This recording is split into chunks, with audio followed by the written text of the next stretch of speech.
Edgardo Piedra, Don Jorge, qué gusto estar acá. encantado de recibirte en el programa Reto Siglo XXI.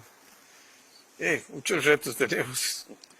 Tenés un currículo impresionante, licenciado en periodismo, en ciencias de la educación, experto en desarrollo armónico integral de la persona, experto en educación escolar personalizada.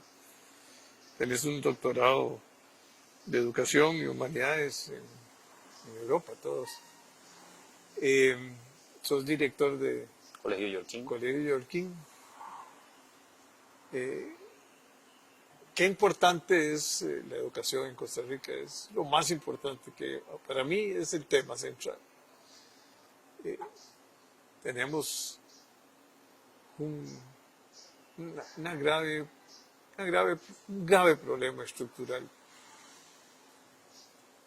Hay colegios científicos, hay colegios excelentes, públicos, hay colegios privados muy buenos, algunos regulares, pero de regulares a buenos, la mayoría.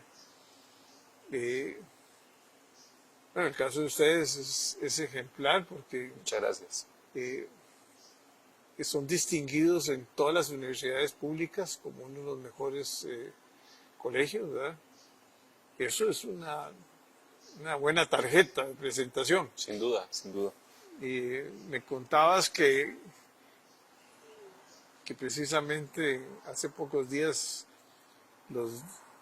en el tecnológico sacó uno de sus alumnos la segunda nota. La segunda nota, 796 de 800.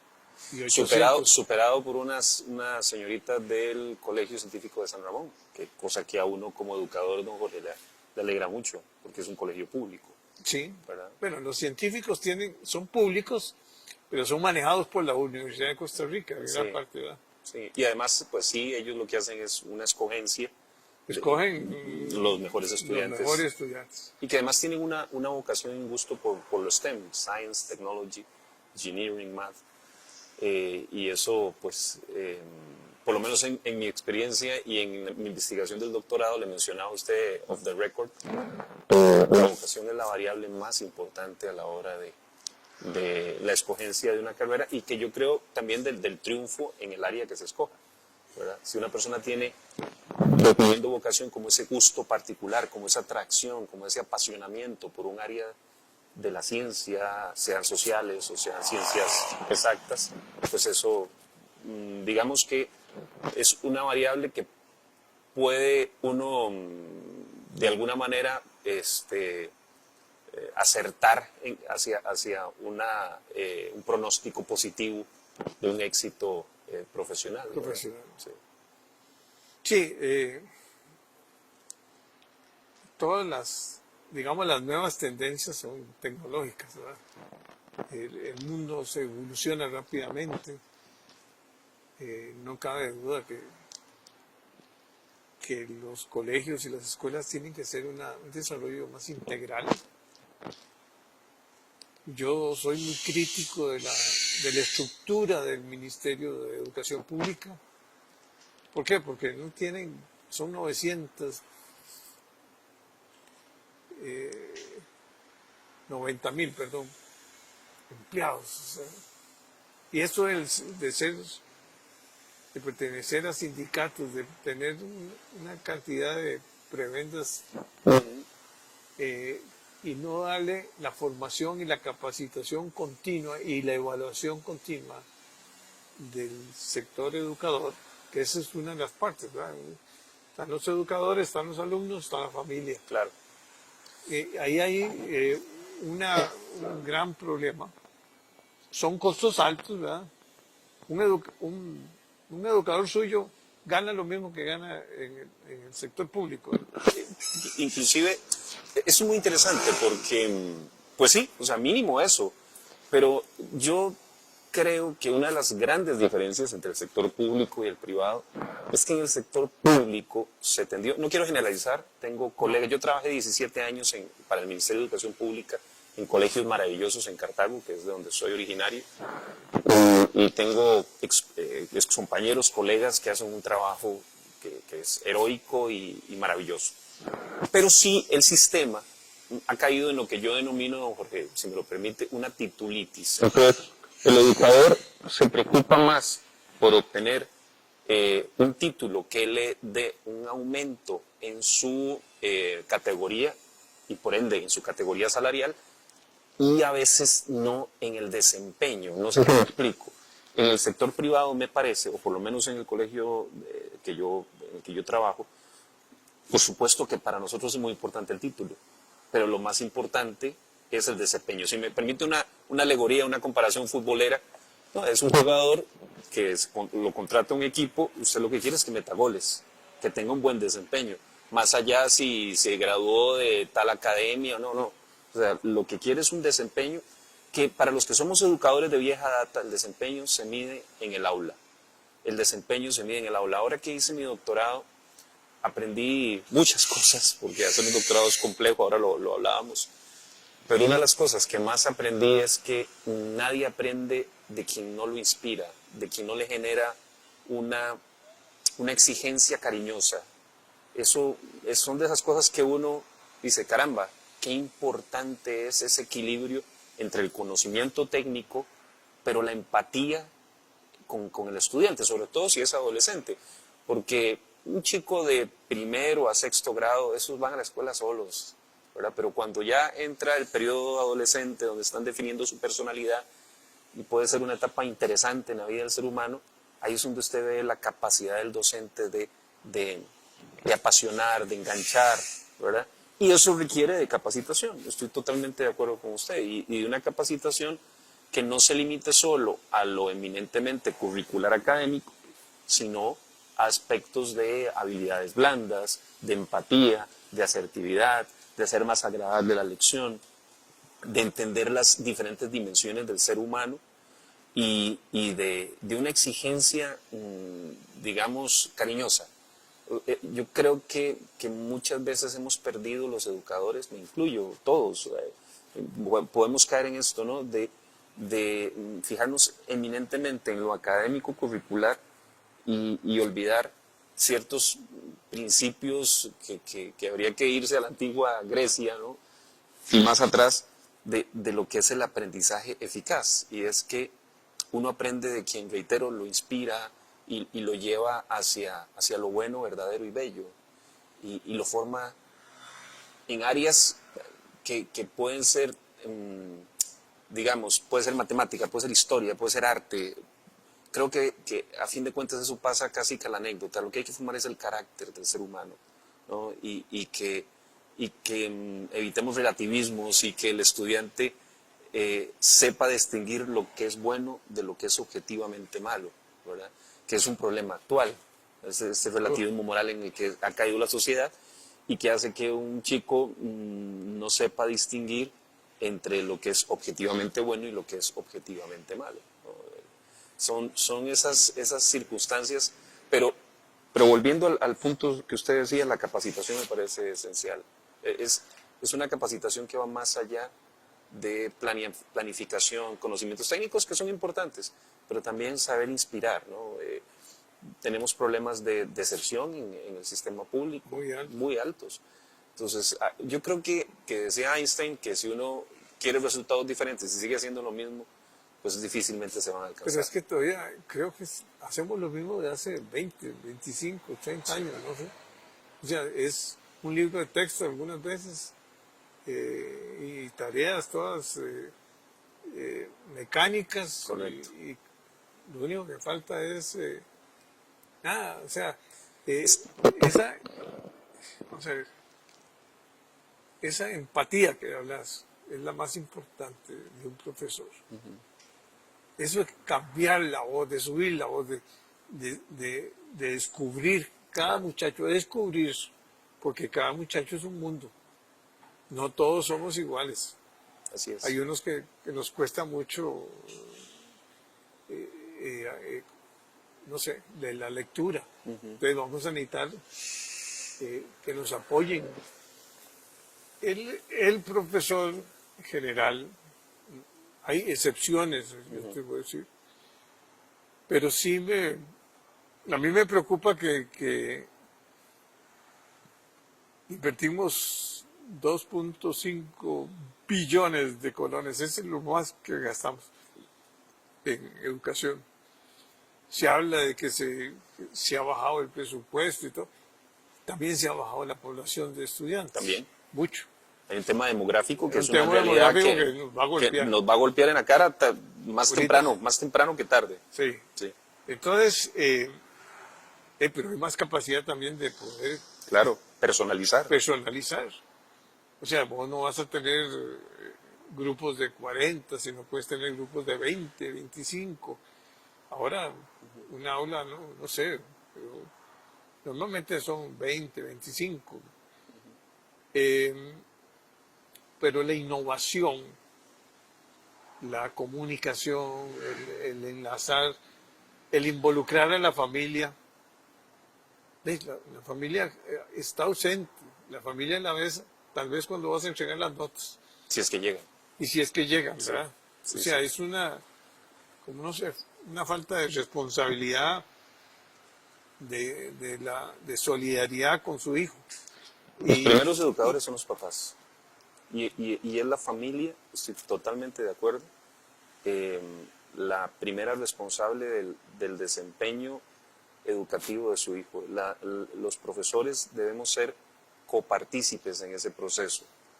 Y si no hay una mínima alianza entre el hogar y la institución educativa, y peor aún, si hay una visión diferente, o sea, diametralmente diferente entre lo que se le dice en el colegio y los valores que se dan en la casa, viceversa, eso genera confusión en el muchacho, en la muchacha.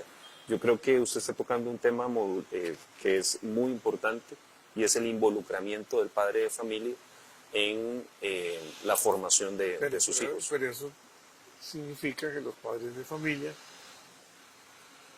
primero hay mucha desintegración familiar, ¿verdad? Segundo, cada vez los padres también tienen muchas responsabilidades, Así es. pero la responsabilidad más grande es la educación de sus hijos. La posibilidad de educación, las otras disciplinas que son importantes, como la música, el deporte, los retiros, digamos, que existían antes, ¿verdad? Y van formando a la gente, ¿verdad? A los muchachos, a los chiquillos, la innovación. Entonces se les manda un programa a los educadores, ¿eh? Los educadores van copiando todo. En cambio, en muchos colegios privados hay mucha libertad para innovar. O sea, un profesor, un director de colegio hace lo que corresponde. Vamos a ver, todo educa, y lo que no educa, deseduca.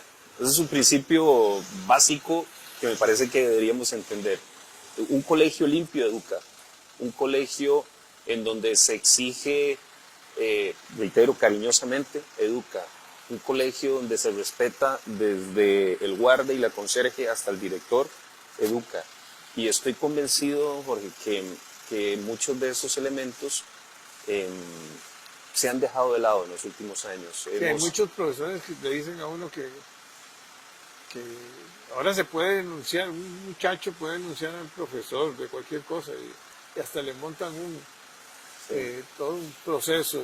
Ciertamente sí, hay realidades, creo que hay una epidermis mucho más delgada en la sociedad, pero no, yo quisiera en este conversatorio que estoy teniendo con usted, decir que a veces siento que podríamos estar como docentes cayendo en la excusa de es que no puedo hacer esto. Yo creo que la persona que voy a utilizar un término muy cartago, hay que buscarle la comba al palo. Hay que buscarle la comba al palo, sí hay que darle más libertad al docente. Yo, de las últimas gestiones del MEP, que yo ya no he estado trabajando para el MEP, yo recuerdo con beneplácito una disposición, voy a decir el nombre, de Garnier, que fue eliminar la burocracia excesiva en cuanto a papeles. porque yo lo sufrí como docente cuando trabajaba hace 30 años. Era terrible. Es El impresionante 30% del tiempo se gasta haciendo haciendo reportes que van para la basura. Porque nadie los- claro, como usted lo está diciendo, Yo, por lo menos en el colegio que tengo el honor de dirigir, procuro que haya un ambiente de libertad, porque la creatividad en el aula se logra si usted confía en la persona.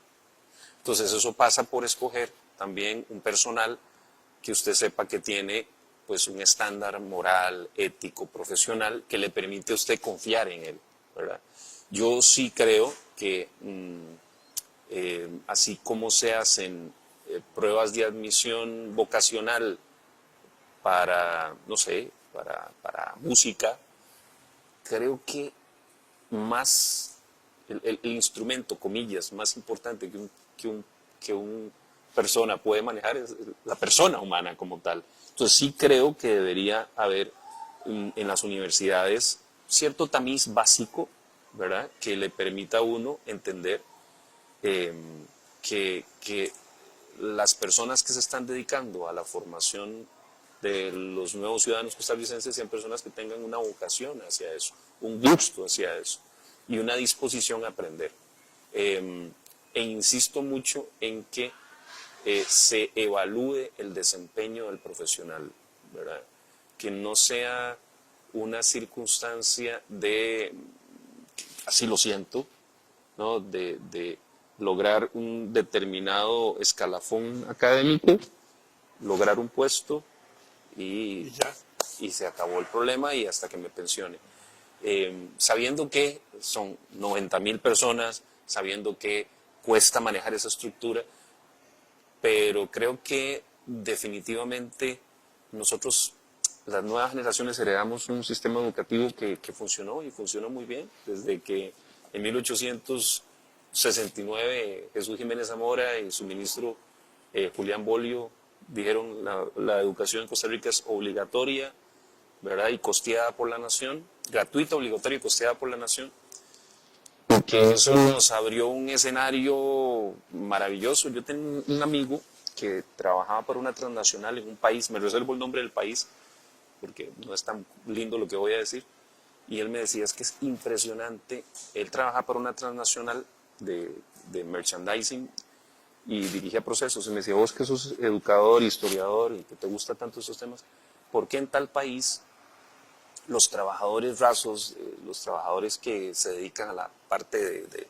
limpiar el producto que ellos vendían, no te saben hacer una multiplicación? En cambio, en Costa Rica, la persona que tiene sexto grado te maneja las 4 operaciones aritméticas básicas. Bueno, así era hasta hace un tiempo, ¿verdad? Te maneja una sintaxis básica, ¿no?, una posibilidad de escribir una ortografía. Y yo le decía, mira, a 150 años de estar invirtiendo en educación.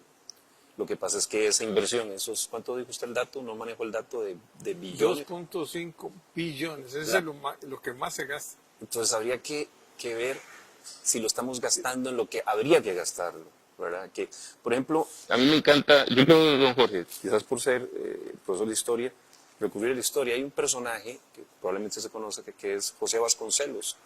José Vasconcelos, el gran ministro de Educación en el gobierno de los posrevolucionarios mexicanos. Y cuando uno ve la revolución educativa de Vasconcelos, básicamente se basó en 3 pilares: formar a los educadores para que alfabetizaran a las personas. Un país que en 1920 el 90% de la gente no sabía leer y escribir. Entonces, un proceso de formación de educadores. Abrió la UNAM, la Universidad Autónoma de México, y puso a la gente a leer clásicos. Entonces empezaron a darse ediciones. Entonces uno dice, a veces no hay que pensar, digo, probablemente ahora lo leeríamos en iPads, pero formar a la gente muchas veces pasa por volver a las raíces, leer Esopo, leer Edipo, leer Homero, leer el Quijote, poner a la gente a leer realmente, porque leer hoy en Costa Rica es básicamente muy caro. Esta semana yo tenía una deuda pendiente, pues, yo soy un lector voraz, me encanta leer, y dentro de los autores que por alguna otra razón se me han escapado fue Mark Twain, el clásico norteamericano. Entonces me compré el libro de Huckleberry Finn, Las aventuras de Huckleberry Finn, que es el primer libro abolicionista de la historia. Es un libro que narra la historia de un niño que va huyendo de su padre y se encuentra con una persona afrodescendiente que va huyendo. Y entonces yo decía, bueno, ¿por qué no estamos, nuestros muchachos están leyendo esto? Bueno, y lo que iba a comentar, es un libro caro, es un libro que cuesta Carísimos. muy caro en Costa Rica. Recuerdo una iniciativa que tuvo el periódico La Nación hace unos 20 años, que era, no recuerdo el nombre, La aventura de leer, que eran unos folletos, pero que eran unos folletos que salían todas las semanas, costaban 200 colones y eran obras de primer nivel, ¿no? de libros realmente muy buenos, de autores clásicos, y que le acercaron esa posibilidad a la gente. Entonces, Vasconcelos, poner a la gente a leer, formar a los docentes, estamos hablando de 1920 en México, y formar a los maestros. Realmente, evidentemente hay que ver hacia adelante, hoy estamos en la época de la inteligencia artificial, ¿verdad? Pero sí hablaba con una persona, un asesor, asesor regional de Cartago, y él me decía que les sorprende tristemente ver que después del apagón educativo hay chicos que en 4º grado no saben leer, que en 5º grado no conocen las 4 operaciones aritméticas básicas. Y es que estamos hablando de lo que es la base del pensamiento lógico matemático y el pensamiento abstracto que permite el buen desempeño, por ejemplo, en las pruebas de admisión a las universidades, ¿verdad? Y que es lo que en el modelo económico que se está desarrollando en Costa Rica, que va hacia lo STEM, que va hacia este tipo de carreras.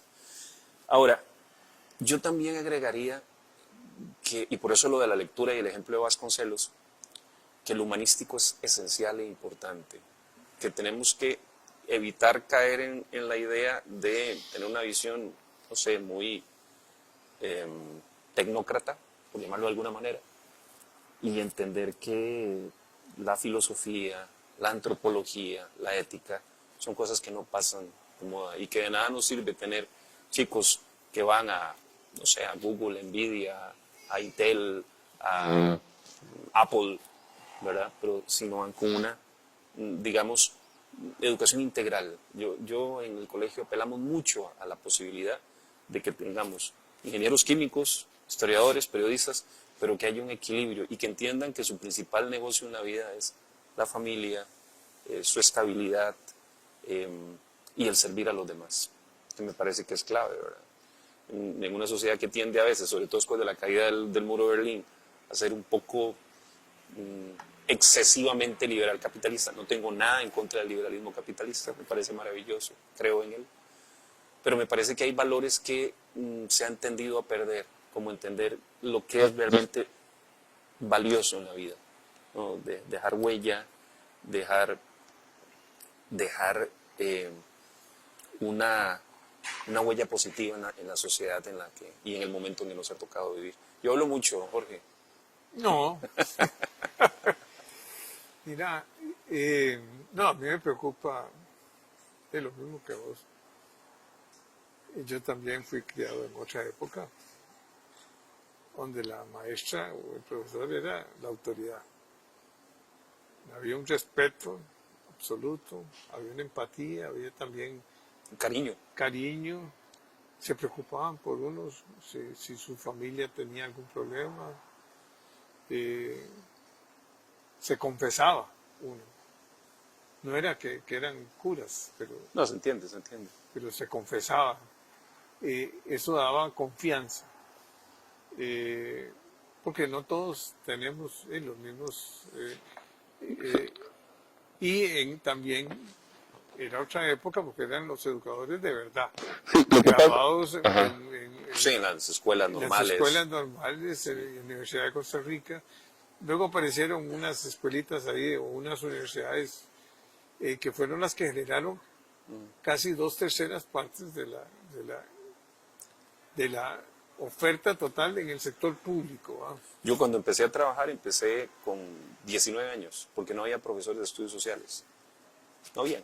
Entonces se dio una salida y empecé en el Liceo de Cote en Cartago y en el Liceo José Figueres en Cartago hace el 95 y, y era otra época realmente. Ahora que usted menciona eso, le voy a decir algo que me preocupa mucho y es la trampa en la que están cayendo algunos educadores respecto a entender el papel que les corresponde a ellos. Ahora, se lo explico con un ejemplo. Cuando yo estaba en el San Luis Gonzaga, en Cartago, y nos ponían una tarea sobre la invasión de Napoleón a España en 1808, uno iba a la biblioteca de Cartago, ojalá en una época como esta, con llovizna y todo, a sacarle una fotocopia al único libro que hablaba sobre Napoleón y todos llevamos la misma tarea. Hoy en día, los muchachos tienen un mundo de información en Google, en Internet, y entonces yo creo que algunos docentes han caído en como una especie de complejo respecto a que se dan cuenta de que es imposible, materialmente imposible, competir contra Google, grandes ¿verdad? Contra esas bibliotecas mundiales. Pero lo que no he entendido, por lo menos desde la perspectiva de este humilde servidor, es que no es un tema de formación, perdón, no es un tema de información, sino un tema de formación. Y que sí es cierto que el docente tiene que evolucionar, pero tiene que evolucionar no hacia los contenidos, sino hacia el análisis de esos contenidos. Entonces, cuando un muchacho accede a una información, lo que el docente hoy le debe transmitir es las herramientas para hacer un análisis de esa fuente, por origen, por propósito, por contenido, por interpretación. Ok, ¿por qué lo dice? ¿Qué interés hay detrás de esto? Creo que esa capacidad no la va a sustituir ninguna inteligencia artificial. Es la forma en la que accedemos con formación a la información. Uno de los problemas que vemos hoy, me lo mencionaba un amigo, un primo mío que es médico, me decía, es que nunca ha habido más información médica en la historia de la humanidad. Y nunca ha habido más enfermedades que se producen porque la gente leyó en internet que tomar no sé qué le iba a quitar no sé cuál problema. Vea qué interesante. En un aspecto tan concreto como es la salud del individuo, tenemos hoy mucha información. Pero la gente se mete en un chat y dice, no, es que dicen que para bajar la presión no me tome la pastilla, sino que me tome este producto que es de la India y que no sé qué. Y entonces eso está generando más bien un problema. Entonces, qué importante es darles esas herramientas a las nuevas generaciones de entender que sí, que está muy bien, que ahí tienen la información, pero que a fin de cuentas ellos son los que deben filtrar esa información, como dice usted, interpretar esa información. En la época de los famosos deepfake, ¿no? que pueden poner su cara o la mía, decir lo que sea. Bueno, esto es cierto, no es cierto. Yo recuerdo hace un tiempo que un alumno me dice, no, es que el Papa salió diciendo, pero hijo mío, ¿no te das cuenta que eso es una fake news? O sea, bueno, esa labor del educador me parece esencial en los tiempos que corren. Bueno, yo creo que vamos a tener que volver el año entrante a conversar un poco. Por supuesto, de lo que usted quiera, me encanta. Me apasiona la educación. Sí, ya me doy cuenta. No, y como te expliqué, yo estoy tratando no sé, tengo 70 entrevistas sobre educación, cada uno con sus puntos de vista, cada uno con sus interpretaciones, pero es muy interesante el llegar a hacer lo que hay que hacer, que es un cambio radical. Sí. No podemos seguir como estamos porque vamos para atrás. Habría que ver quién se atreve a poner el cascabel al gato, ¿verdad? Pero sí en educación se necesita un Vasconcelos. Bueno, vamos a hablar más bien un Julián Bolio, ¿verdad? Gente que esté dispuesta a hacer un cambio revolucionario que responda a estas realidades nuevas, ¿no? Por decirle algo, el trabajo para la casa, ¿no? Que usted y a mí nos dejaban y que nosotros redactábamos, Es una tarea. hoy la hace ChatGPT, que lleva por la 4ª versión. Entonces yo sí creo, como educador, que esto tendremos que enfrentarlo con mucho más trabajo in situ en el aula y mucho menos en la casa. Porque realmente es muy difícil saber si el muchacho lo hizo él o lo hacen estas herramientas que pueden ser para mucho bien. Hace poco hablaba con un colega y me decía, mira, en los años 60 y 70 se hablaba de que la calculadora que iba a traer problemas. Eso es un desafío. Tenemos dos opciones, verlo como algo que va a acabar con la humanidad, ¿no? Al estilo de la saga de Terminator, o verlo como una herramienta que bien utilizada puede traer beneficios también. Yo me acuerdo de la regla de cálculo. Tal vez usted no, pero uno con la regla de cálculo resolvía casi todos los problemas. Después vino las máquinas, después vinieron las computadoras. Claro. Y con las computadoras vinieron los software impresionantes como el Excel y todo lo que uno quiera.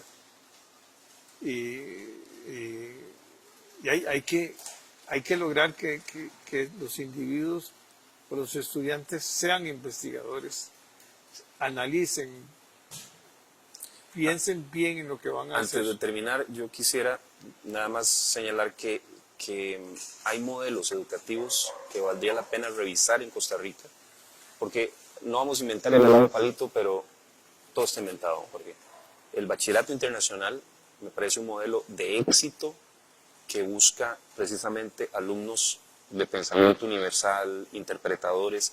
Hay que recordar que en Costa Rica puedo fallar en el dato porque esto va cambiando, hay 42, 43 colegios, de esos la gran mayoría son públicos. Eso solo pasa en Costa Rica.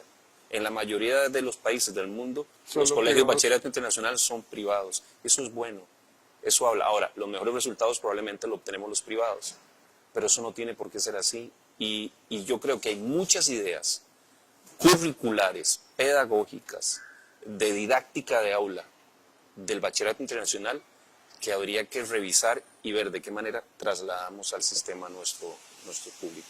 Bueno, sí se puede. Muchas gracias. Encantado.